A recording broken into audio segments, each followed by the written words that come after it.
Bismillahirrahmanirrahim.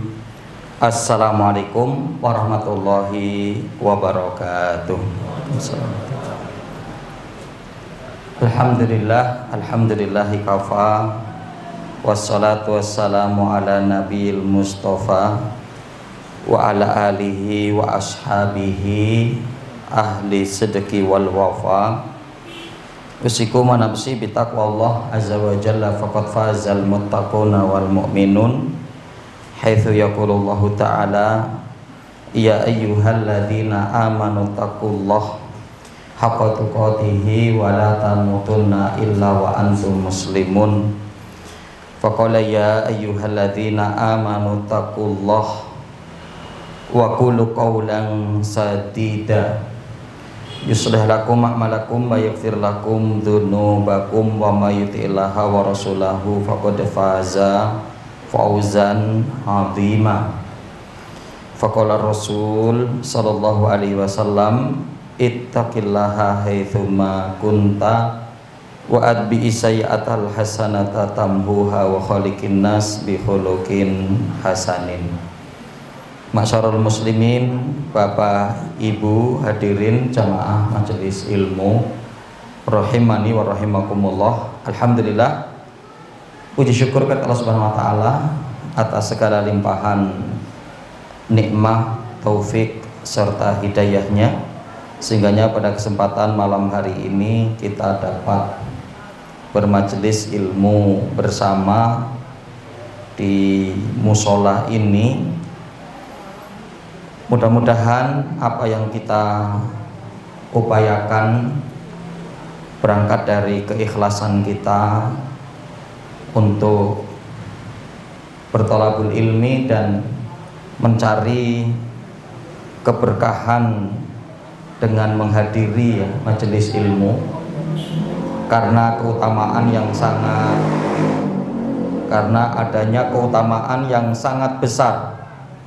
Ya, disebutkan oleh Nabi SAW di dalam riwayat Muslim, man kharaja fi talabil ilmi fahuwa fi sabilillahi hatta yarji'a.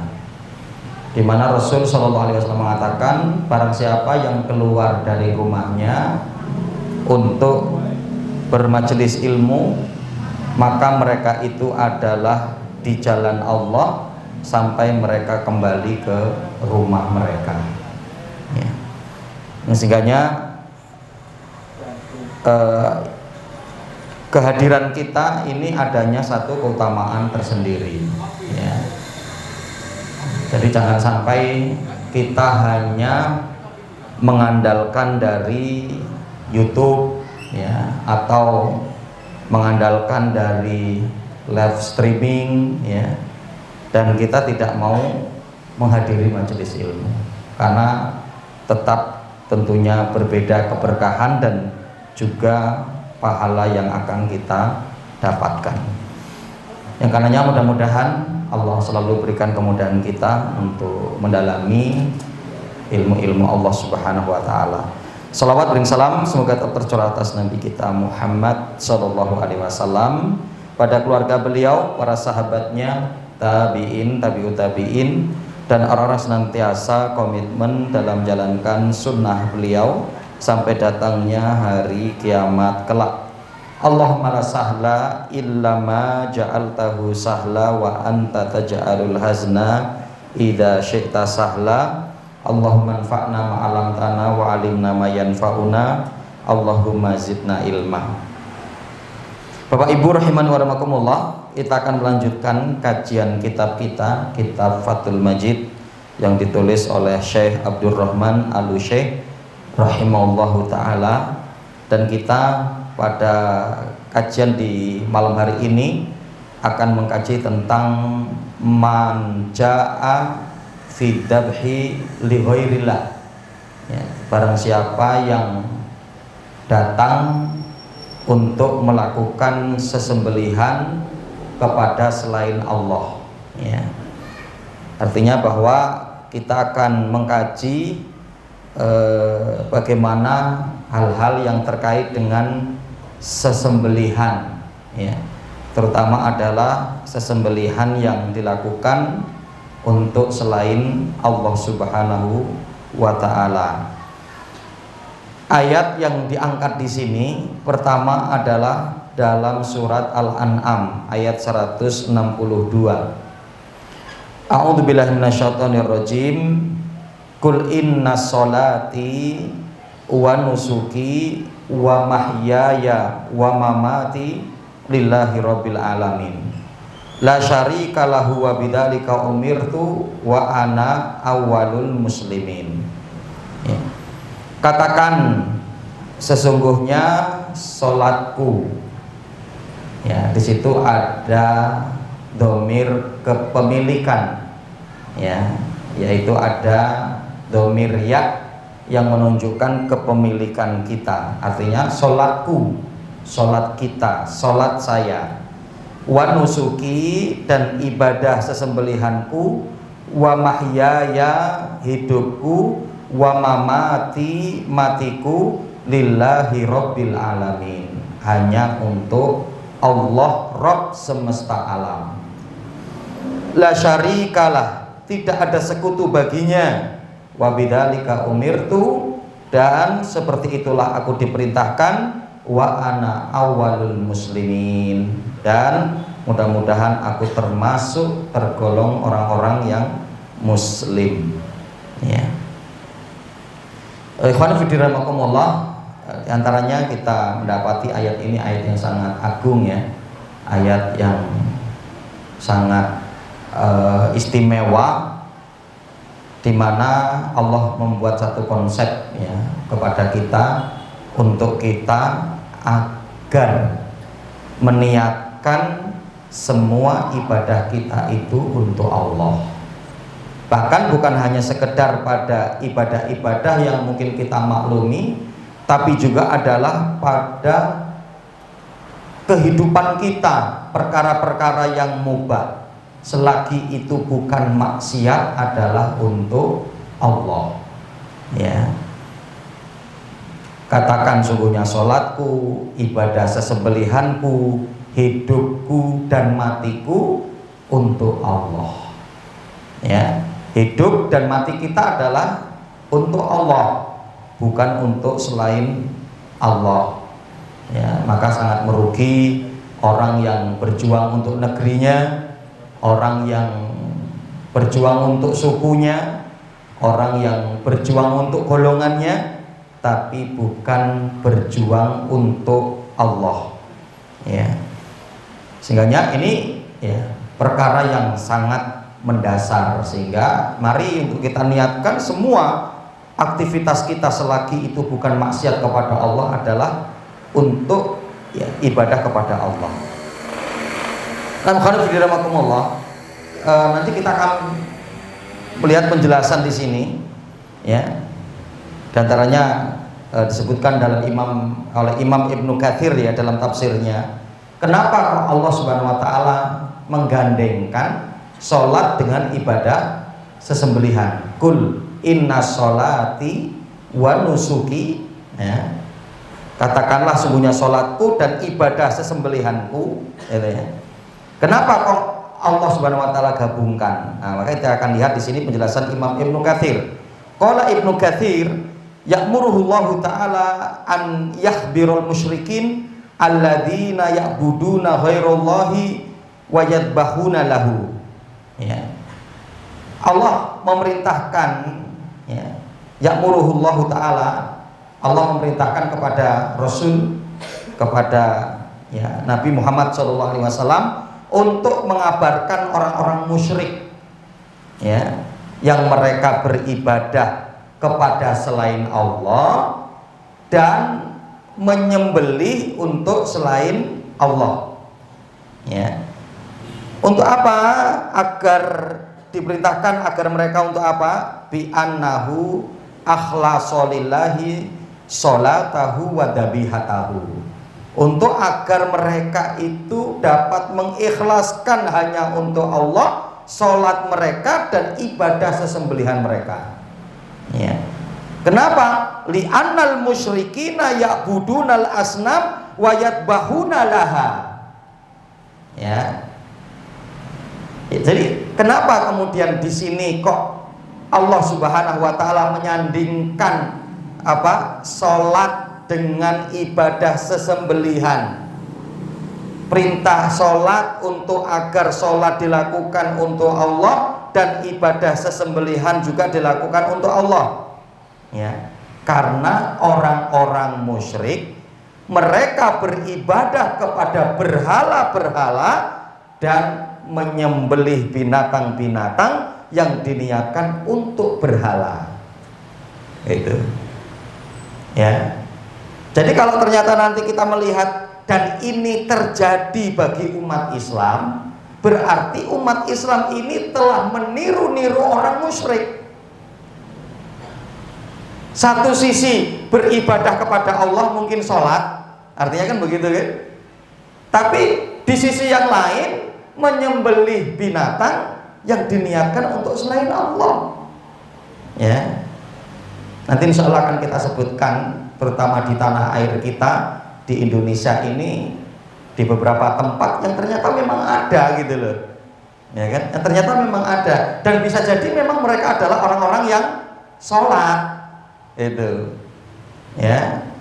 Nah, jadi sehingga diantaranya inilah alasannya kenapa ya Allah Subhanahu wa taala menyandingkan sholat dengan ibadah sesembelihan, untuk menunjukkan Allah mengabarkan melalui Rasul ya, karena apa yang dilakukan oleh orang-orang musyrik, mereka beribadah kepada berhala-berhala mereka dan juga menyembelih untuk berhala-berhala mereka.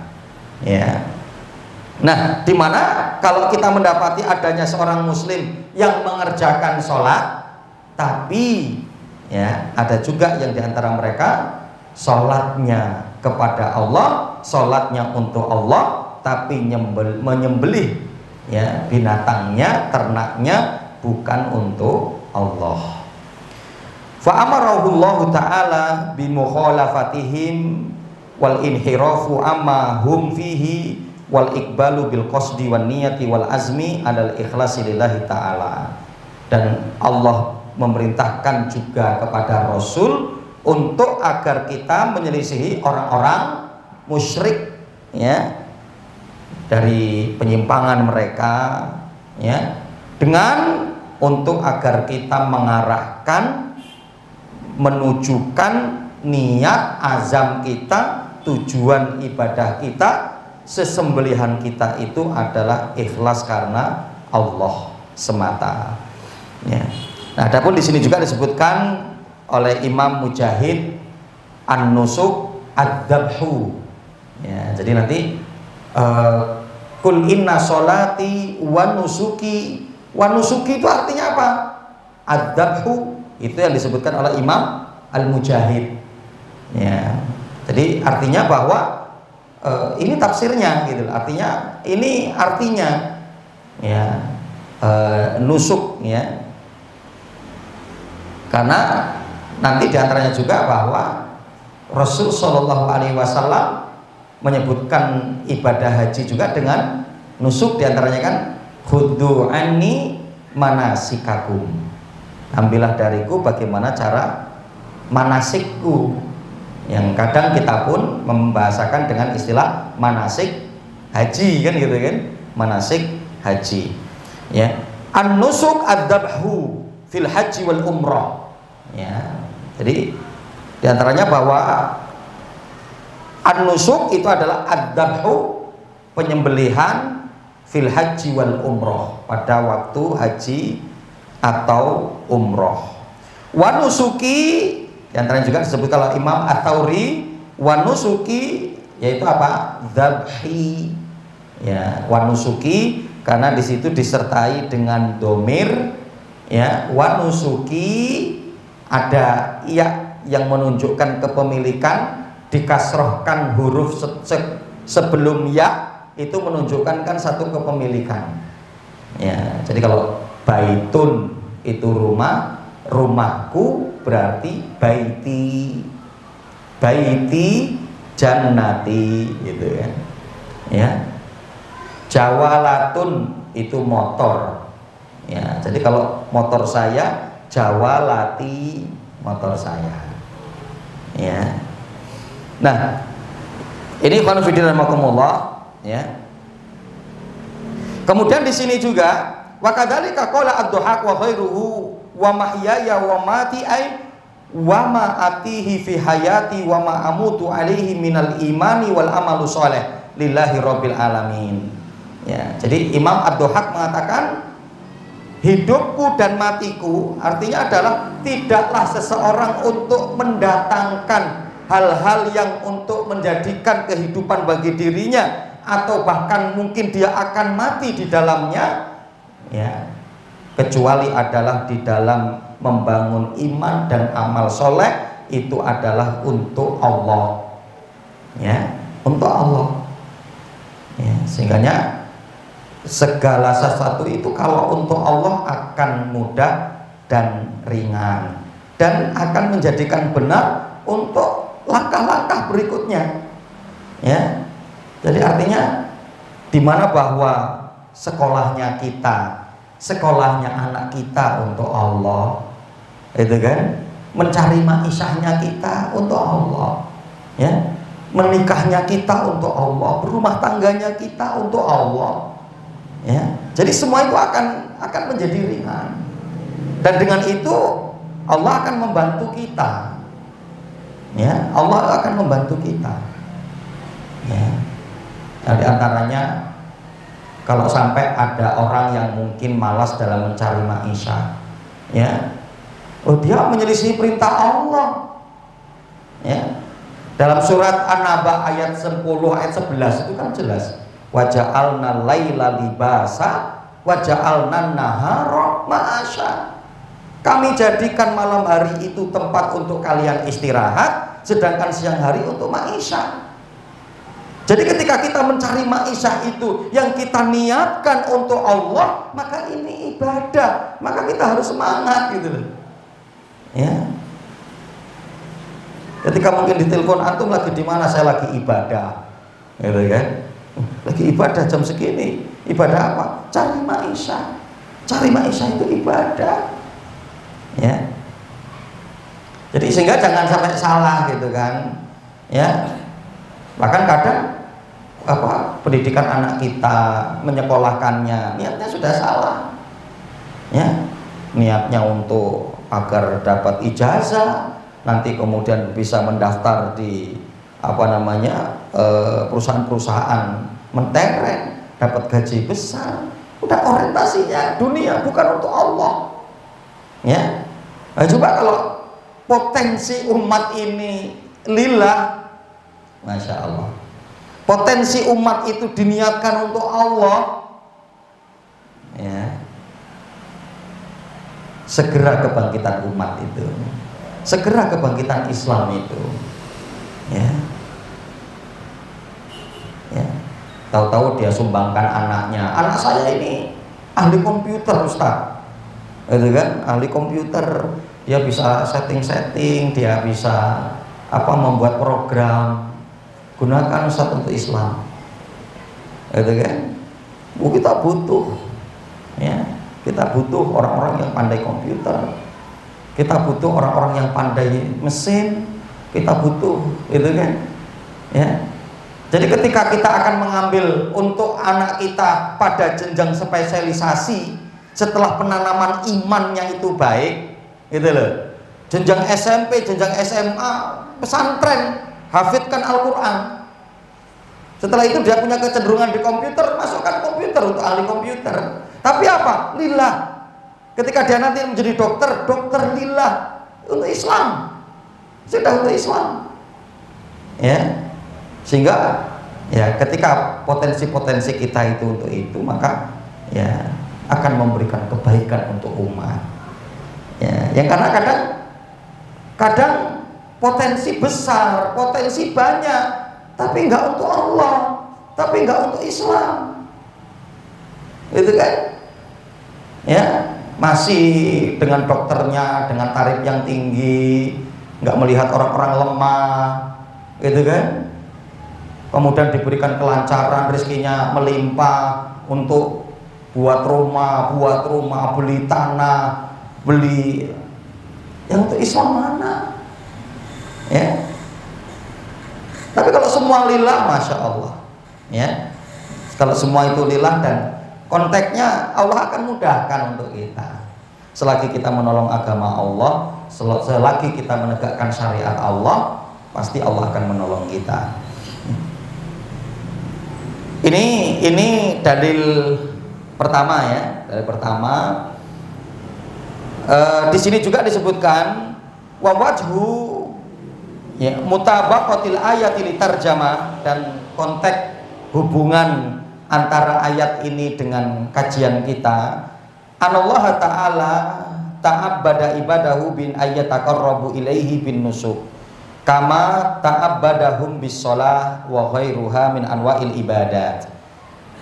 Sungguhnya Allah memerintahkan kepada hambanya untuk melakukan ibadah kepadanya, melakukan pendekatan-pendekatan kepada Allah, yaitu diantaranya adalah dengan ibadah sesembelihan, sebagaimana yang diperintahkan oleh Allah untuk mereka tentang sholat dan dengan jenis-jenis ibadah yang lain. Ya artinya sama. Ya artinya tidak boleh kita untuk membedakan ibadah sholat kita dengan ibadah sesembelihan kita. Tidak boleh. Sholat untuk Allah, tapi kalau menyembelih boleh untuk Allah dan juga boleh untuk selain Allah. Nah, itu nggak boleh. Ya, ini penegasan ya adalah untuk seperti itu. Ya, fa inna Allah Ta'ala amarahum an yakhlisu jami'a anwa'il ibadah lahu duna kullama siwahu. Sungguhnya pada perkara ini pun Allah memerintahkan agar ibadah itu semua diikhlaskan hanya untuk Allah dan tidak boleh diberikan kepada selain Allah Subhanahu wa Ta'ala. Ya. Kemudian diantaranya dalil yang berikutnya adalah fasholli li rabbika wanhar. Ini surat apa Pak ini? Ya. Fasholli Al-Kautsar ya, fasholli li rabbika wanhar. Dan sholatlah kamu untuk Rabbmu dan sembelihlah hewan kurban. Ya. Di situ ketika Allah mengatakan sholat untuk Rabbmu, bahwa sesembelihan hewan kurban pun untuk Rabbmu. Ya, jangan sampai diberikan kepada selain Allah Subhanahu wa Ta'ala. Kemudian dalil berikutnya adalah hadis Nabi Shallallahu Alaihi Wasallam yang diriwayatkan oleh Imam Muslim. An Ali radhiyallahu anhu qala hadatsani Rasul Shallallahu Alaihi Wasallam bi arba'i kalimatin la'anallahu man dabaha li ghairillah, la'anallahu man la'ana walidayhi, la'anallahu man awa muhdisan, la'anallahu man ghayyara manarul ardi. Rawahu Muslim. Insyaallah ya. Di sini dari sahabat Ali bin Abi Thalib ya, di mana sahabat Ali mengatakan Rasul Shallallahu Alaihi Wasallam telah berkata kepadaku tentang 4 hal. Nah, yang dimana bahwa 4 hal ini adalah mereka orang-orang yang mendapatkan laknat Allah. Ya. Sebelum kita melihat siapakah mereka yang akan dilaknat oleh Allah, ya coba kita akan lihat apa yang dimaksud dengan laknat. Ya. Allah melaknat mereka. Apa arti laknat itu bagi mereka? Ya. La'anallah al-laknu al-bu'du an madoni rahma wa mawatiniha. Ya, jadi yang dimaksud dengan laknat itu adalah jauhnya seseorang dari prasangka rahmat ya, dan tempat-tempat rahmat. Jadi artinya ketika seorang itu berharap untuk mendapatkan rahmat, maka sama sekali dia tidak akan mendapatkan rahmat. Prasangkanya mah Allah memberikan rahmat, Allah memberikan kebaikan, itu ya. Padahal di mana itu tidak. Ya, itu artinya bahwa al-laknu, laknat itu artinya adalah al-bu'du an madoni rahmah. Itu jauhnya seseorang dari prasangka kalau dia akan mendapatkan rahmat. Ya. Jadi kalau dia dilaknat oleh Allah, kok berprasangka mendapatkan rahmat, itu adalah satu kesalahan. Yang karena apa? Orang yang dilaknat oleh Allah artinya dijauhkan dari rahmat Allah. Ya, dijauhkan dari rahmat Allah. Juga di sini sebutkan wal mal'un man haqqat alaihi laknah. Ya, jadi al mal'un, orang yang dilaknat itu adalah orang-orang yang berhak untuk mendapatkan laknat. Ya.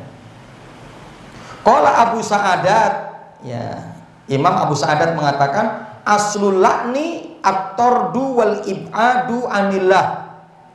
Ya. Jadi di mana bahwa dasar laknat itu adalah at-tardu, diusir gitu ya, dijauhkan ya. Diusir lah ya, artinya at-tardu itu artinya diusir atau mengusir, ya. Wal ib'adu minallah, dan dijauhkan dari Allah. Ya, jadi orang-orang yang dilaknat oleh Allah itu adalah orang-orang yang tidak dekat dengan Allah, orang yang diusir oleh Allah. Ya, wa minal khalqi as-sabbu wad du'a. Ya, itu dari Allah, artinya dari Allah itu akan terusir dan jauh dari Allah, gitu ya. Ini makna lain daripada laknat tadi. Ada juga yang menyebutkan laknat tadi adalah jauhnya seseorang dari rahmat Allah, gitu ya. Ya. Adapun itu tadi dari Allah, bahwa dasar laknat itu adalah at-tardu wal ib'ad, diusirnya, ya, usirnya seseorang dari apa?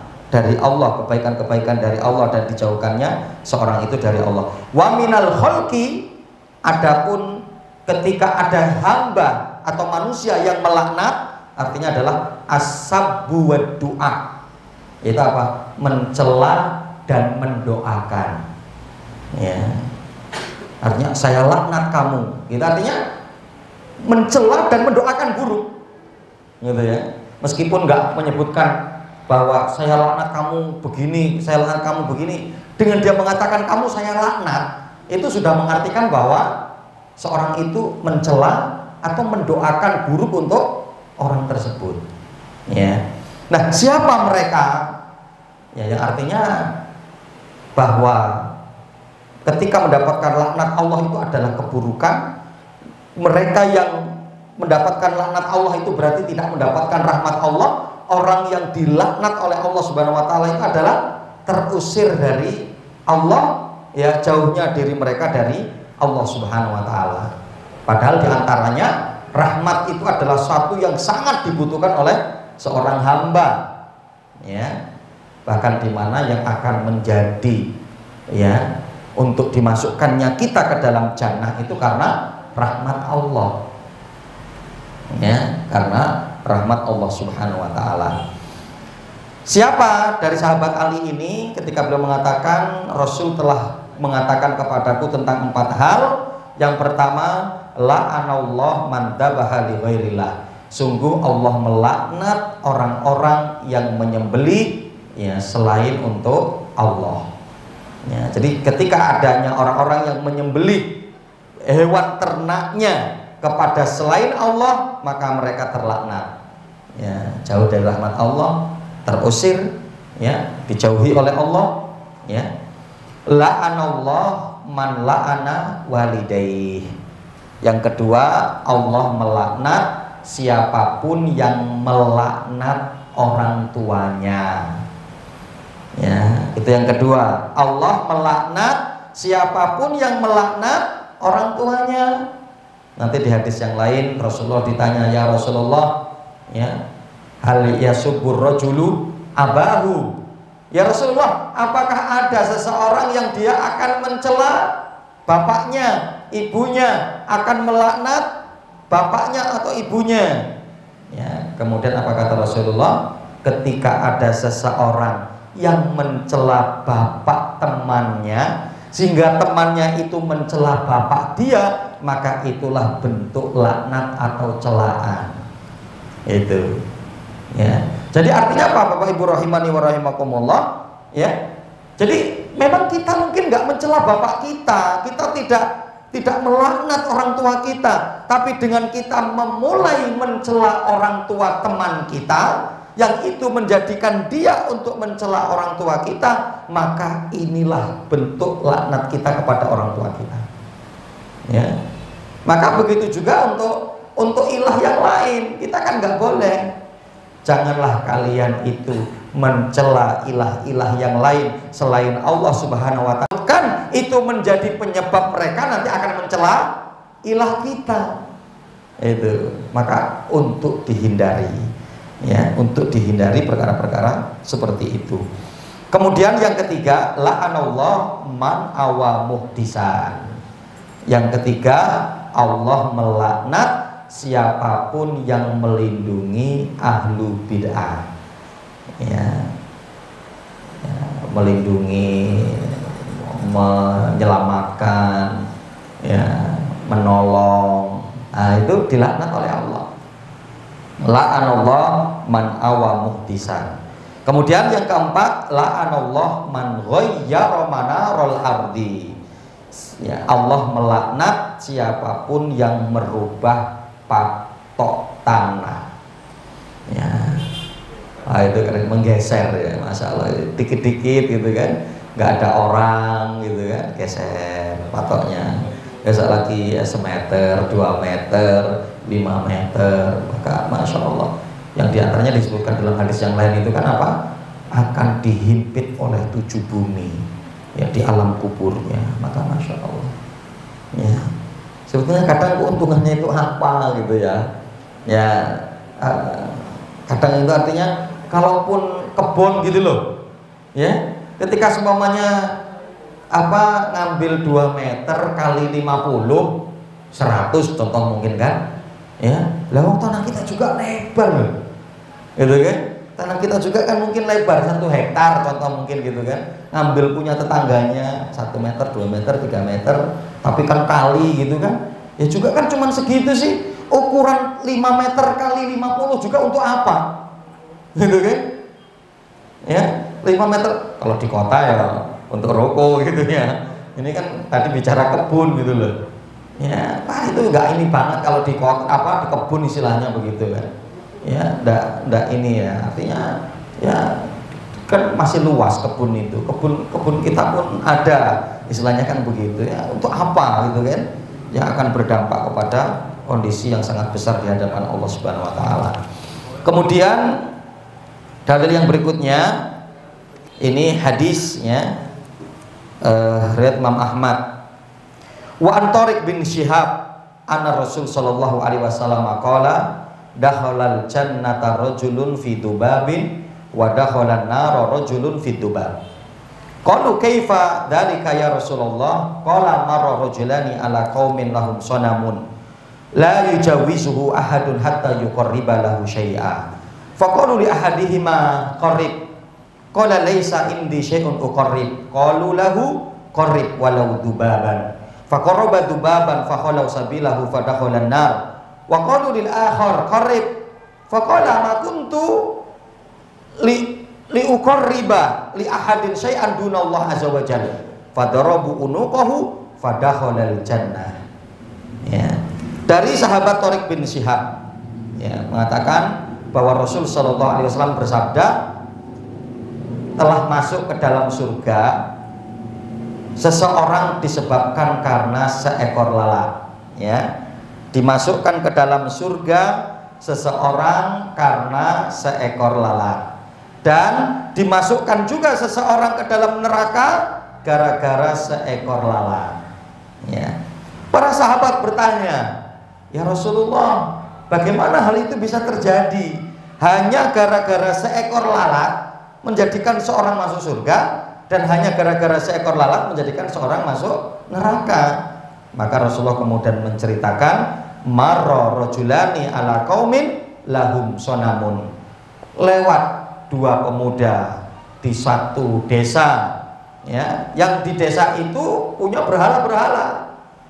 La yujawizuhu ahadun hatta yuqarriba lahu syai'a.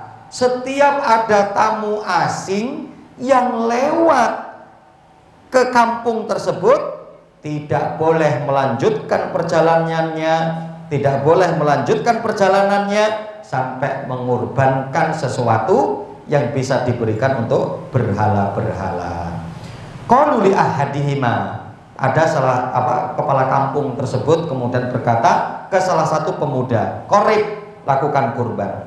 Qala laisa indi syai'un uqarrib. Orang yang pertama ini mengatakan ketika diperintahkan pada dirinya, lakukan kurban untuk berhala-berhala kami, dia mengatakan, saya nggak punya apa-apa yang bisa aku gunakan untuk berkurban. Mereka mengatakan apa? Qorib walau dubaban, lakukanlah kurban meskipun hanya dengan seekor lalat.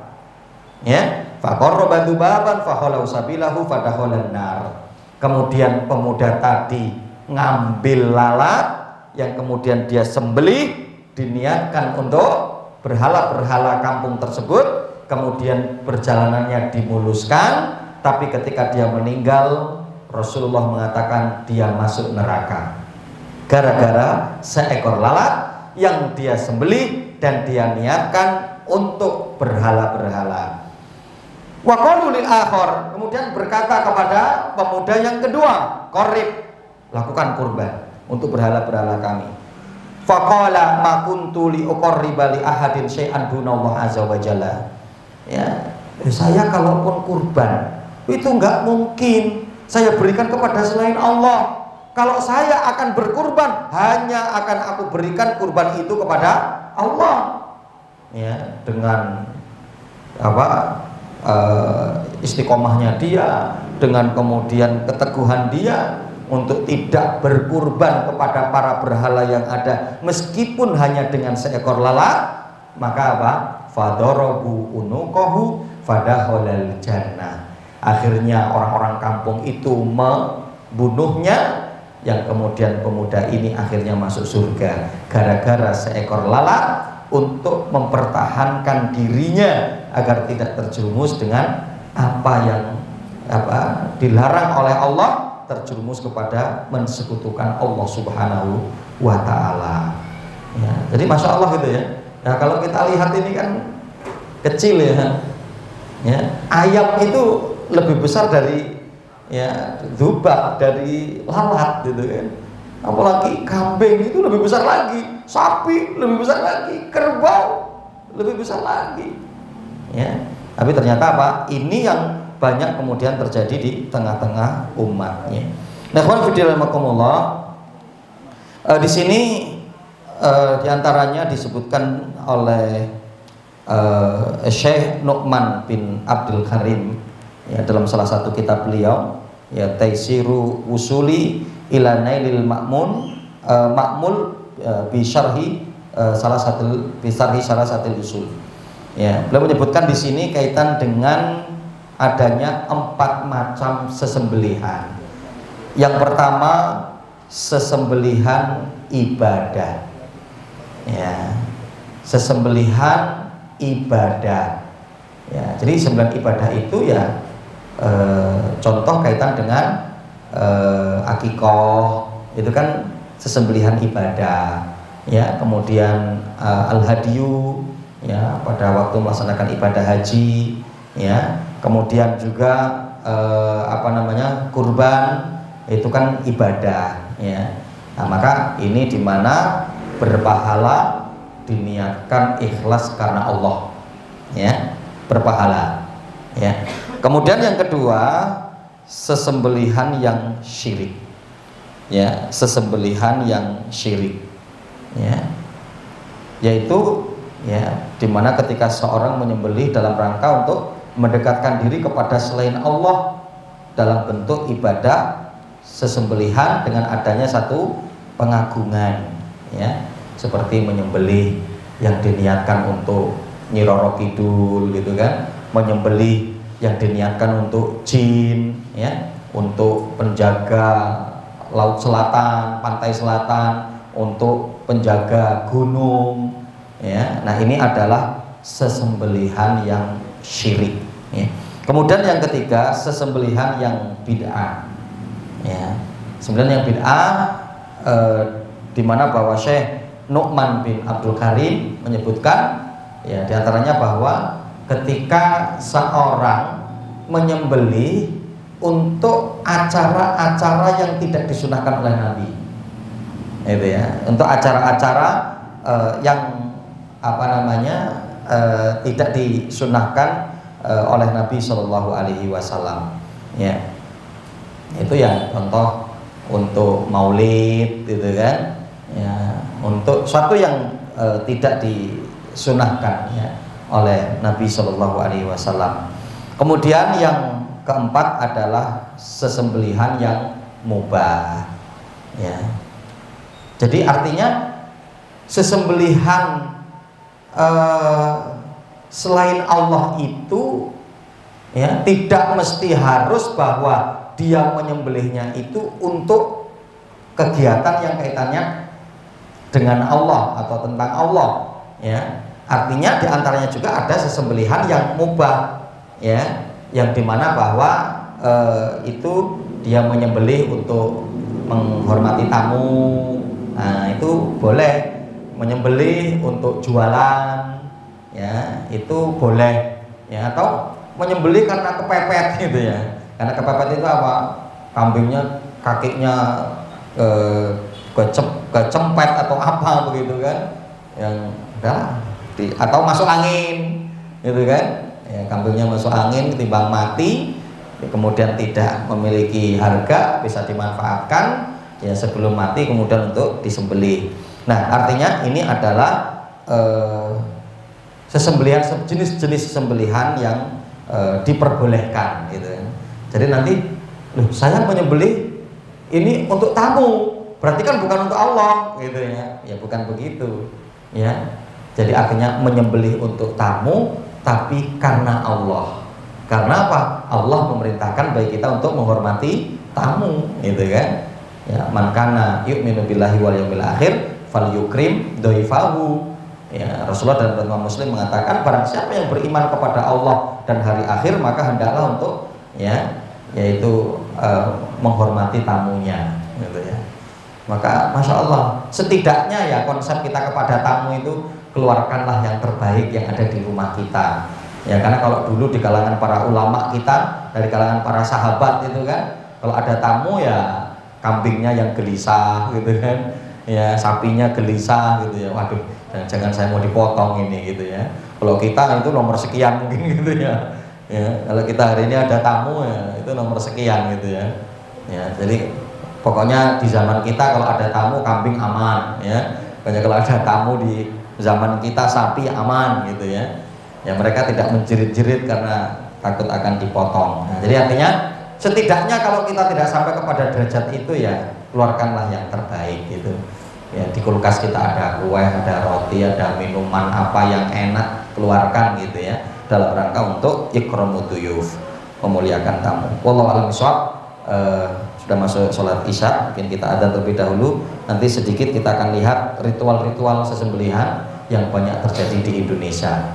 Kembali tambah sedikit. Alhamdulillah wassalatu wassalamu ala Rasulillah wa ala alihi wa sahbihi wa mawalah, amma ba'.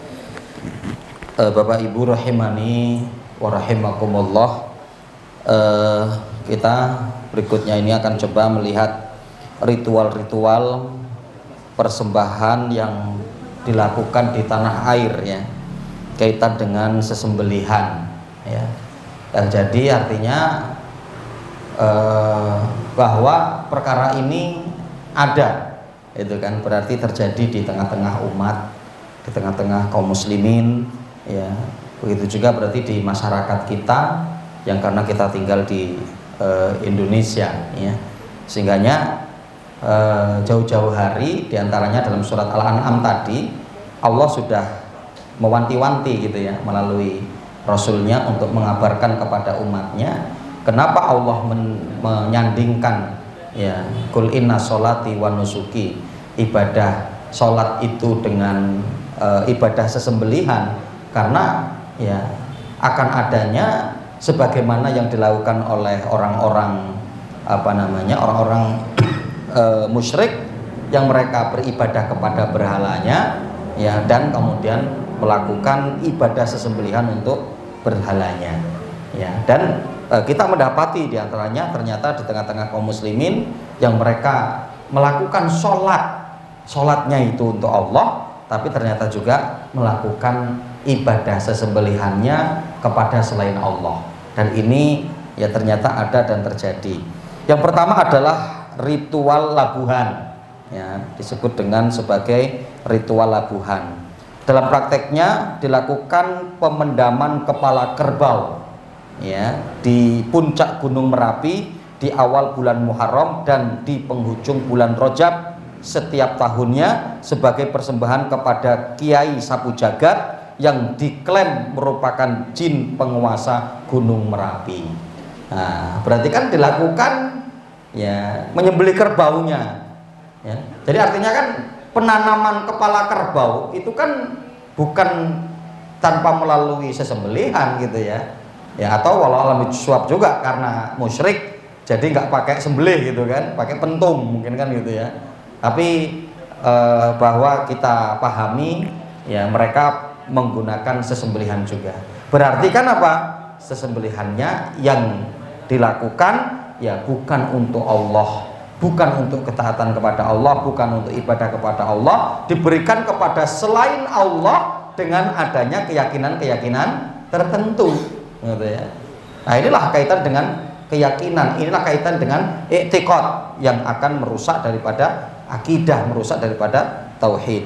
Kemudian yang kedua, ritual yang dilaksanakan oleh penduduk kota Cilacap, Jawa Tengah dengan mempersembahkan kepala kerbau bagi Nyi Roro Kidul. Wah, Nyi Roro Kidul ya. Yang diyakini merupakan penguasa Laut Selatan guna menghindari kemurkaannya dan berharap keberkahan darinya. Ya. Makanya para ulama menyebutkan kan kesyirikan umat ini lebih buruk dari umat-umat terdahulu. Umat-umat terdahulu itu ya, di mana bahwa mereka melakukan kesyirikan itu ya ketika hanya di darat, tapi di laut berdoa kepada Allah dengan ikhlas gitu ya. Tapi umat ini kondisi bencana, kondisi kebanjiran, kondisi gunung meletus ya, juga melakukan kesyirikan, bukan justru berdoa kepada Allah dengan ikhlas agar diselamatkan dari mara bahaya, dari bencana gitu kan.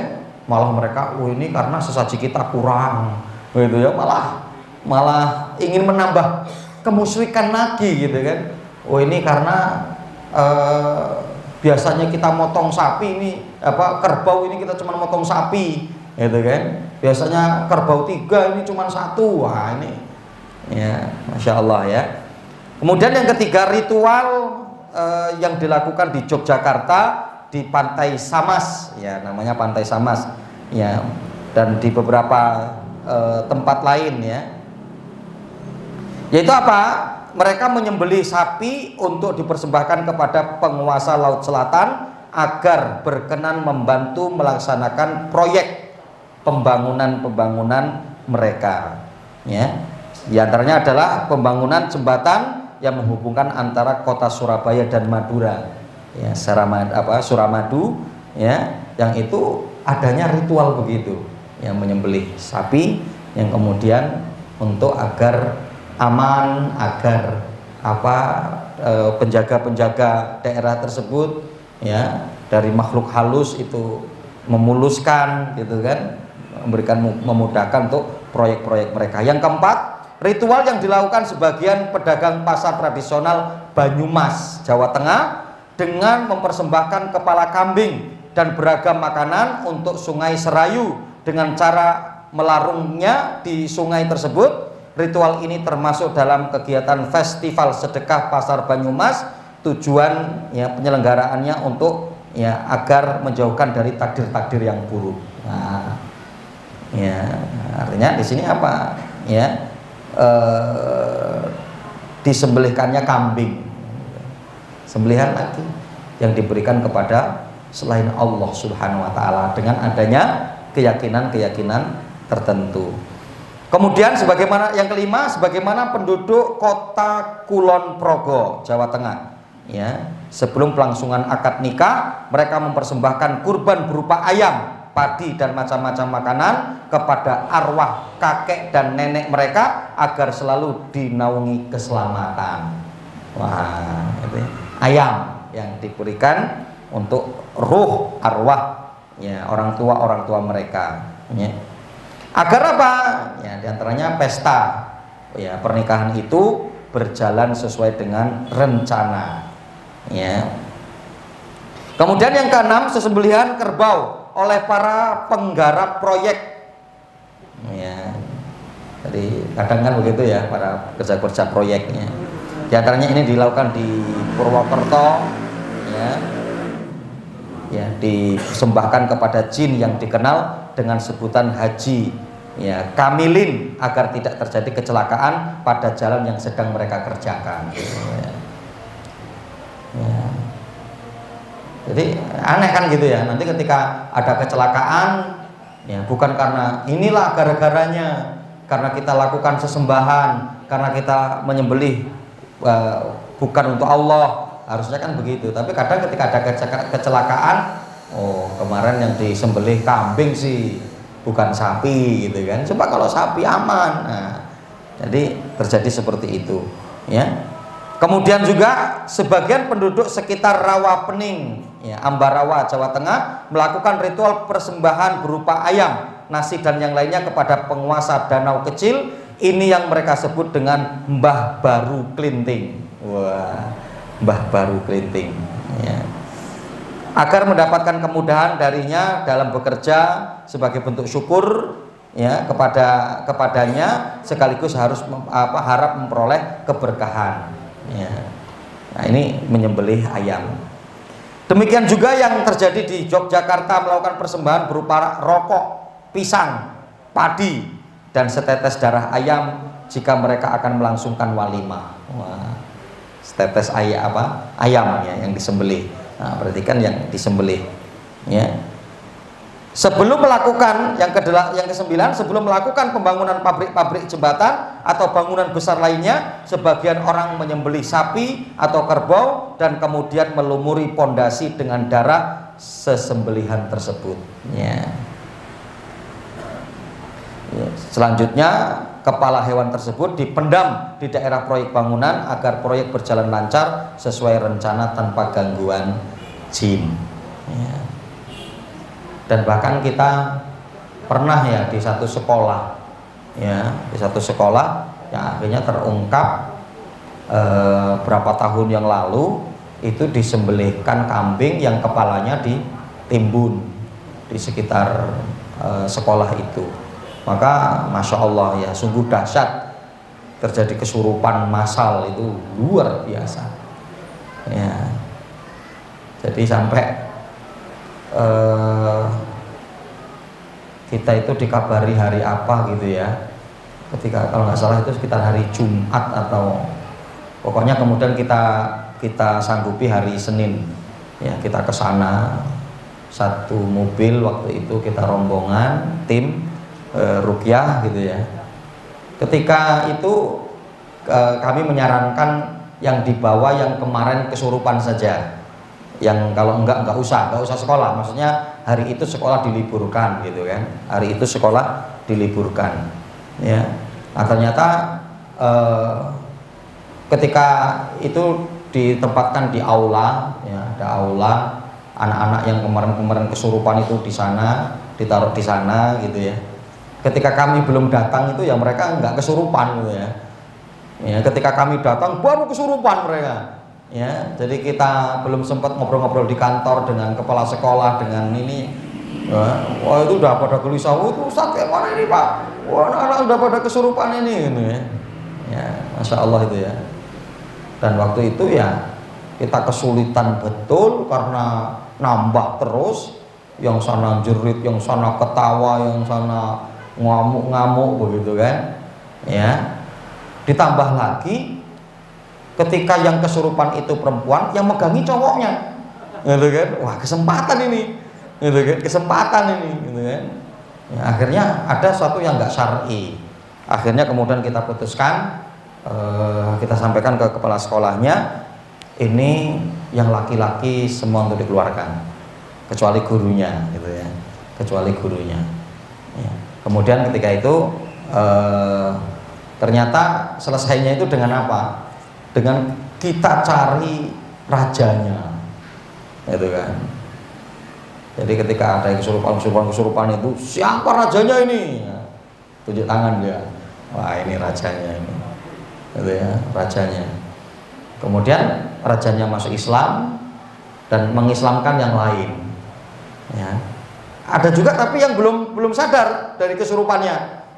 Lah kok itu belum sadar? Itu kelompok yang berbeda katanya gitu ya. Jadi rajanya itu beda gitu ya. Itu bukan anak buah saya gitu. Wah, repot. Cari lagi berarti. Ya, siapa rajanya lagi gitu ya. Nah, ternyata diantaranya ketika masal itu begitu, cari rajanya.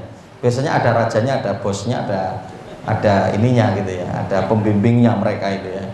Nah, jadi nah itu artinya singgahnya bahwa akhirnya ya kita ruqyah tempat gitu ya, kita ruqyah tempatnya juga.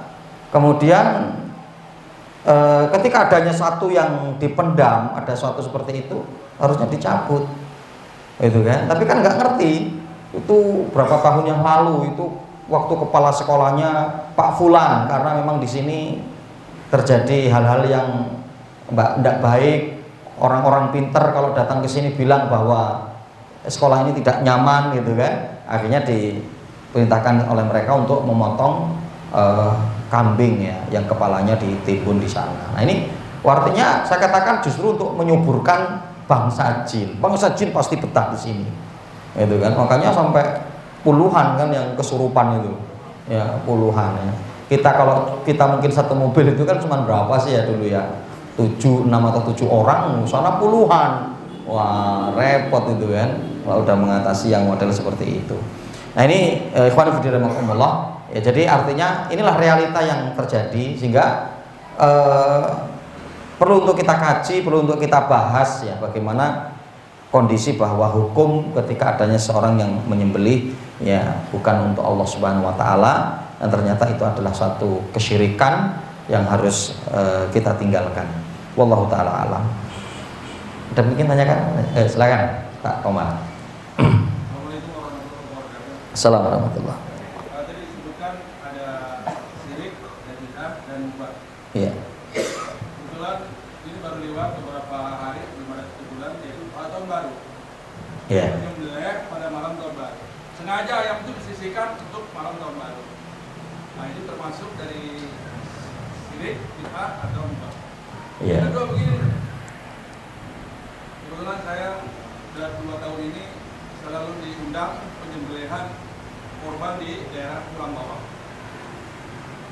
Jadi ada dia orang dermawan juga, dia menyembelih 3 ekor sapi, yang 2 ekor itu untuk keluarganya karena dia banyak karyawannya, yang 1 ekor ditujukan untuk karyawannya. Iya. Nah itu sembelihan korban ini yang untuk satu untuk karyawan hukumnya seperti apa nih? Iya. Iya. Assalamualaikum warahmatullahi wabarakatuh. Nah, alhamdulillah wassalatu wassalamu ala Rasulillah wa ala alihi wa sahbihi wa mawalah amma ba'. Iya, yang pertama ya kaitan dengan diniatkan untuk tahun baru ya. Jadi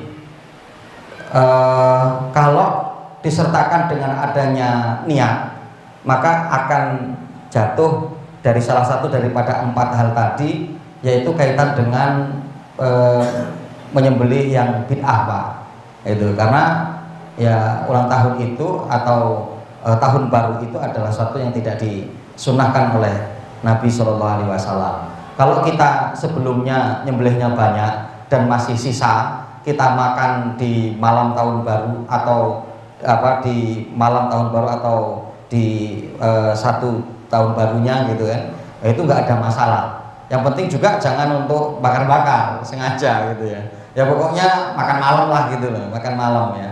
Bahkan artinya para ulama menyebutkan sampai ya kalau kita membuat acara ternyata bertepatan dengan hari itu, gitu kan, itu untuk ditunda, gitu ya. Itu untuk ditunda, ya.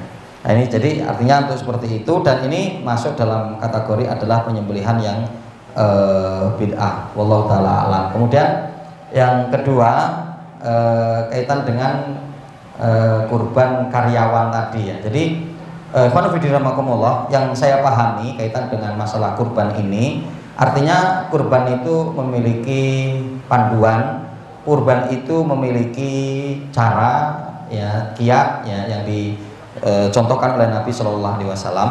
Di antaranya bahwa kurban itu kalau sapi ya untuk 7 orang, kalau kambing ya boleh untuk 1 orang dan yang dia niatkan untuk keluarga begitu.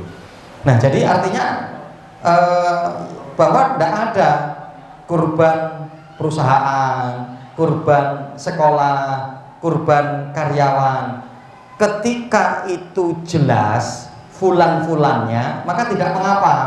Bahkan kadang ada sekolah itu kan yang iuran, muridnya itu suruh iuran, nanti ada kurban di sekolah, gitu kan? Nggak masalah. Tapi nanti yang akan berkurban itu siapa-siapa, mereka diantaranya untuk mengeluarkan, gitu ya. Contoh mungkin kalau untuk kurban itu 1 orang 1 ekor sapi itu bermusyarakah 7 itu 2 juta, maka 14 juta.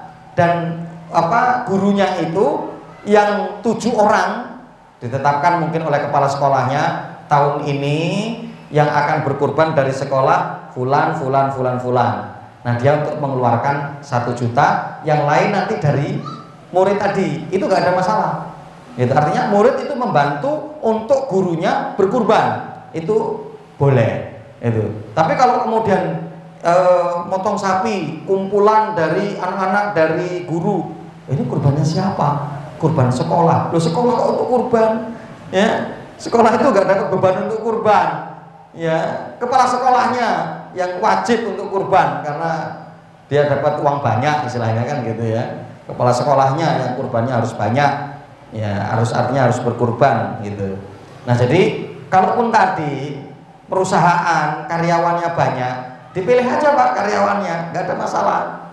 Saya mau mengorbankan hadiah ini untuk karyawan saya yang nanti untuk dikurbankan. Ya, untuk tahun ini fulan 7 orang. Selesai, nggak ada masalah.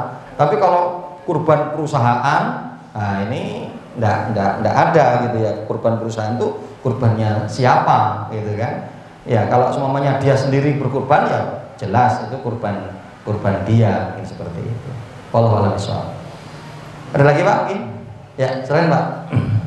Assalamualaikum Pak. Assalamualaikum, silakan Pak. Dengan menggeser atau beberapa anak tadi Pak. Iya. Sekarang di perumahan kan, di rumah ya itu kan banyak yang menggeser pagar itu ke siring, ke atas siring atau bahkan ke jalan. Nah itu hukumnya gimana Pak? Iya.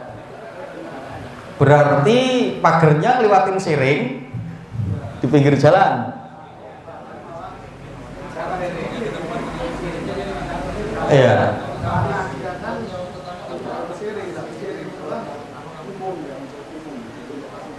Iya. Nah, alhamdulillah salatu wassalamu ala Rasulillah wa ala alihi washabihi wa ala maba. Jadi bisa jadi itu malah double Pak gitu ya. Maksudnya double itu ngambil bukan tanah dia, 1 gitu kan. Yang kedua yang ganggu jalan gitu kan. Jadinya kan akhirnya agak sempit gitu ya.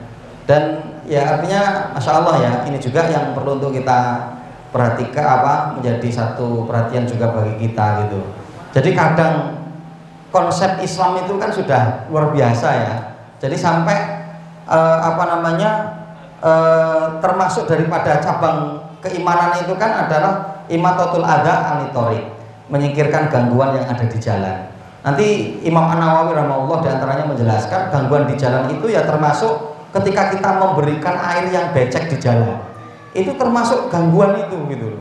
Kadang itu ada orang nyuci mobil itu kan, air itu kemana-mana gitu kan. Kadang kita lewat becek, air ini sumbernya dari mana. Setelah kita jalan terus itu ternyata 1 kilo dari tempat tadi ini, Masya Allah gitu ya. Jadi bukannya nggak boleh nyuci di garasi rumah, depan rumah, tapi segera langsung alirkan ke ini slot gitu loh, selokan kita itu udah nggak apa-apa untuk kemudian dimasukkan ke sana. Nah, jadi ini kadang kita mendapati kondisi-kondisi seperti itu. Bahkan ya sebetulnya ketika kita mengangkat lumpur ya yang ada di siring kita itu, yang kemudian nanti ke jalan gitu kan, itu juga akan mengganggu Itu ya. Jadi lebih baik ya ke tanah kita saja, ke tanah kita. Jadi Islam itu mengajarkan kita dengan adab itu sampai seperti itu gitu ya. Bahkan kan ada hadis itu yang menyebutkan bahwa dengan tetangga itu pun kita tidak boleh menyandarkan kayu di tempat rumah tetangga. Itu tidak boleh. Meskipun apa sih beratnya kayu disandarkan mungkin satu gitu kan, tapi kan nggak boleh memang. Aturannya itu yang kita untuk tidak kemudian untuk apa namanya melakukan daripada perkara-perkara seperti itu. Nah ini artinya bahwa meskipun itu fasilitas umum ya, maka diantaranya nanti kita perlu untuk kalaupun itu mungkin fasilitas umum kemudian juga tidak mengganggu, contoh ya kita akan mungkin melebarkan dikit, kita harus minta izin dengan yang berwenang di situ. Itu ketika mengizinkan karena suamanya nggak ada masalah, nggak ada problem, itu nggak ada masalah. Tapi ketika kemudian ya kita nggak izin, kemudian apa namanya itu bukan tanah kita, kemudian mempersempit jalan, ya, yang padahal kan untuk luaskan, jalan kita itu dipakai itu, masya Allah, gitu ya. Pahala kita itu mengalir terus gitu loh. Kita nggak perlu apa ibadah-ibadah gitu kan, nggak perlu apa susah-susah, repot-repot, tapi terus mengalir. Ya, apalagi ya apa namanya ada masjid jamaah sholat itu nggak ada jalan kecuali lewat jalan kita, masya Allah itu, gitu ya. Apalagi yang digunakan untuk menghafal Al-Quran untuk bangun masjid, masya Allah lagi gitu kan. Itu luar biasa artinya kan. Nah, jadi artinya perkara-perkara seperti tadi ya untuk dihindarkan karena yaitu termasuk ya dalam perkara itu meskipun mungkin merubah patok tanah gitu kan, sebetulnya tidak, yang geser nanti didalamkan lagi sebetulnya bisa tidak sebagaimana patok tanah, karena kalau patok tanah itu kadang ya nanti ribut gitu kan, ini patoknya di sini nih gitu kan, siapa yang mindah ya nggak ngerti gitu ya, double itu sudah mindah bohong lagi kan gitu kan, ya nggak ngerti masa patok pindah sendiri ya, patok pindah sendiri geser ya. Nah itu mungkin Pak, wallahu a'lam bishawab, mungkin ini sementara bisa kita kaji pada kesempatan kajian di malam hari ini, mudah-mudahan bermanfaat. Aku qouli hadza, astaghfirullahaladzim li wa lakum wa lisairil muslimina fi kulli jawil aqtar, subhanakallahumma bihamdika asyhadu an la ilaha illa anta astaghfiruka wa atubu ilaik, wa billahi taufiq wal hidayah. Assalamualaikum warahmatullahi wabarakatuh.